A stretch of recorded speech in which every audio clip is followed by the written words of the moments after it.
Hey guys, Lampening here again today with episode 48 of Coin Collector, and in this episode I will try my best to win the Team of the Week Cup with this squad you can see on the screen right now. Very quickly, I went for a Brazilian team because I still had inform Neymar and I didn't want to sell him quite now because I then would make kind of a huge loss on him.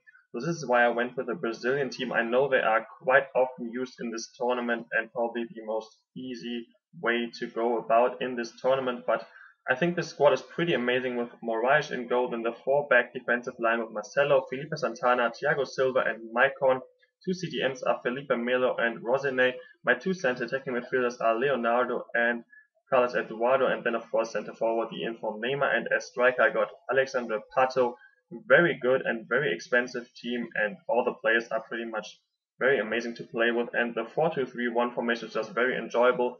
Here you can see, as usual, the prices I paid for the players.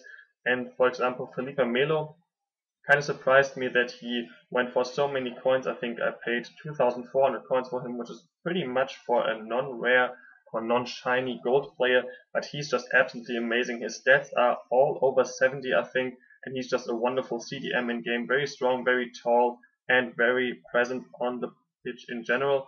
So here entering the Team of the Week Cup, in which you can win 10,000 coins if you win it.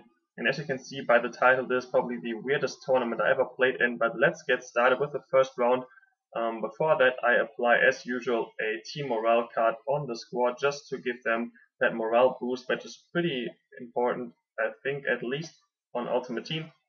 In the first game, we come up against the Brazilian team, and then he had some weird players in there, and he made 3 substitutions straight from the beginning on. But then, of course, that meant that some of the players weren't on 9 chemistry, which of course benefited me. Very nice skill run here by Neymar, and then very nice pass there by Felipe Melo. I think this was, and then a nice finish by Leonardo. He's got 4-star skills, 4-star weak foot ability, and he's pretty decent player, I think, with over 70 pace, over 70 shooting, over 70 passing, and 70 dribbling as well. So nothing you can ask more, to be honest, from a silver player there, in my opinion. Won this match here pretty comfortably, and of course, the squad I have is very powerful and very hard to break down in the 4-2-3-1 formation. Of course, was a lot of fun to play with it, and here now begins the kind of weird part of the tournament. Well, first of all, I think I come up against kind of an Air Japes fanboy, but I don't want to judge there, but his team name is Air Japes. Anyways, he played nothing like Japes, and that was probably lucky for me, as Japes is a very good player on FIFA. As you can see, his squad, though, 3-4-3 Brazilian team, and he didn't use any skill moves at all, which kind of surprised me by the choice of his players. He makes a stupid error there in the defense, don't know what he was trying to achieve with that. Anyways, Pato with a nice shot there, blocked by the keeper, but Neymar picks up the rebound, and now here begins the very weird part of the tournament. As you can see, he kicks off and then basically just disconnects on purpose, and I don't know what this was about, but I thought, hey, pretty lucky I get an early win there without having played too much, so I'm already in the semi-final after an easy win and then the disconnection from my opponent in the 15th minute of the game or so. For the next match, I applied a team fitness card because I wanted my team to be absolutely prepared for the next game.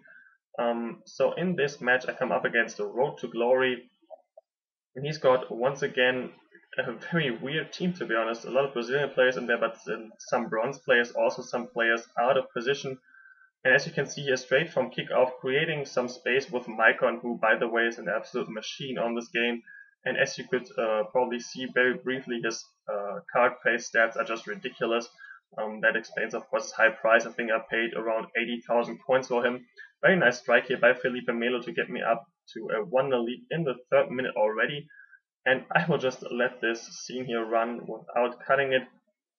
Once again, my opponent kicks off and then disconnects.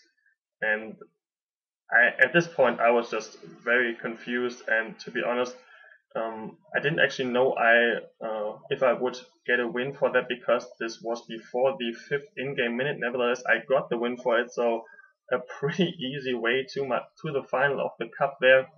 And then after searching for an opponent for what seemed to be like ages, I come up against this guy here, Lunam Lat, and he was actually not too good of a player, to be honest. I think he played pretty well for the squad he had, and by the way, looking at this squad, I just wondered how the hell did he manage to get into the final of this tournament. I think everyone on 6 chemistry, apart from maybe the 2 Brazilians on the right side. Nevertheless, straight before the halftime whistle, Pato with a very nice chance here, and then he makes kind of an error, throwing it out to Felipe Melo. Very nice pass to Alexander Pato, and using the weak foot ability, clinical finish into the bottom corner just before the halftime.